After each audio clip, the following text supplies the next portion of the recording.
This is Retiring Today, and we are doing some detective work when it comes to Social Security myths and misconceptions. Guys, time to break this case wide open. Wide open. Ready, detectives? Okay, our last myth that we want to talk about. I won't pay taxes on Social Security. Yeah, and that could be a myth for some and a reality for others. It's the way it works is that if you're single and your provisional income is above $25,000 for the year, then at least some level of your Social Security benefits is going to be subject to federal tax. If you're married, that number's not $25,000, it's $32,000, in which some level of your Social Security benefits is going to be subject to federal tax. Now, many states, including the state of Iowa, you do not have to pay state tax on your Social Security benefits, but from a federal standpoint, there are many of you out there who are going to pay at least some federal tax on your benefits.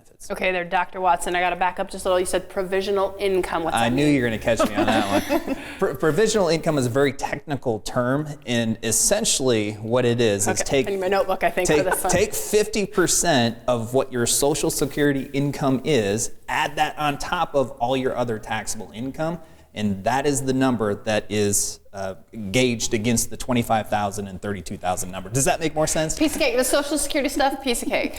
Basically, not up to 100% of your Social Security can be taxed. Up to 85% of your income can be taxed. And here's the good news. You guys know the rules. You guys know the rules about Social Security, so let's say I was getting ready to retire. You will help me understand the rules. That's what I like about working with somebody who knows all the rules. You don't necessarily have to understand them. Yeah, and that's why we were talking before about how tax planning can really come into your Social Security decision, because if you can't put yourself in a position where your Social Security income is taxed to less or not even at all throughout the later courses of your retirement, what a powerful income strategy and tax planning strategy that can become.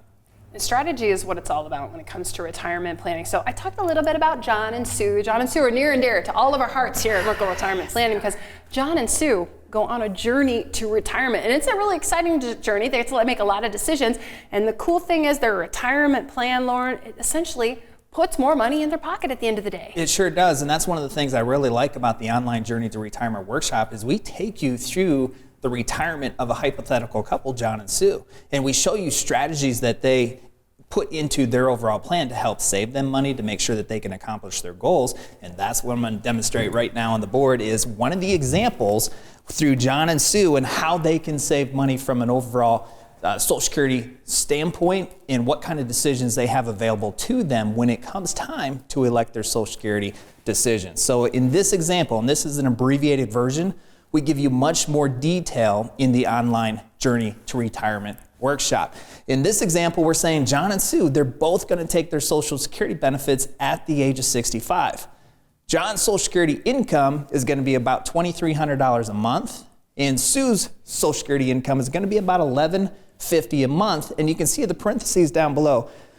Sue's Social Security income, her own income is going to be about $920, and then she receives a spousal benefit. We'll get into more detail and explain that in the online Journey to Retirement workshop. But for right now, she's going to receive about $1,150 a month. So if we add up those monthly payments over the course of their projected lifetime, and we're just using average life expectancy, that would equate to a lifetime Social Security benefit for John and Sue of about $950,000. Now, you already know that John and Sue had up to 81 different options. This is just one of those 81 different options. So what if they chose a different option? And that's what we're showing in this case. We're saying Sue takes her Social Security benefit at her full retirement age, which in this case is age 66 and a half.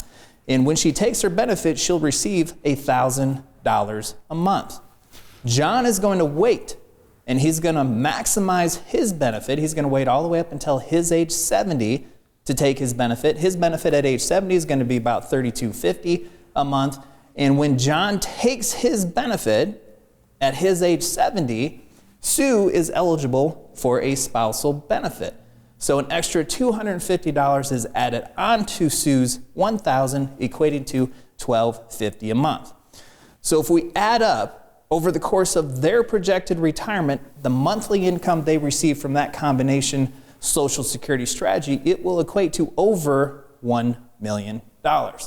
So as John and Sue are trying to determine what is going to be the best Social Security decision for them, this is part of the information that they can use to help evaluate that decision.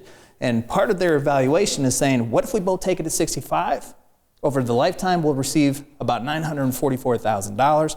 Or if we implement the combination strategy where John waits till 70, Sue takes it to full retirement age, and they could receive over $1 million, that goes into that decision. How about an extra $80,000 of Social Security income over the course of your retirement lifetime? Now, I know what you're thinking. What if you're not married? What if you're single? So in this case, we're saying John is single.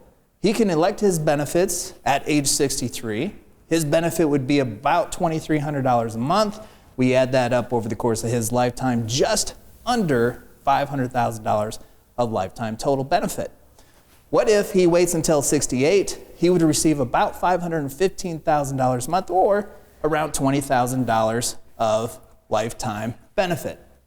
John compares those two options and saying about a $20,000 difference. That would go into John's decision of when he should take it, 63, 68, full retirement age, or what if he waits all the way up until age 70?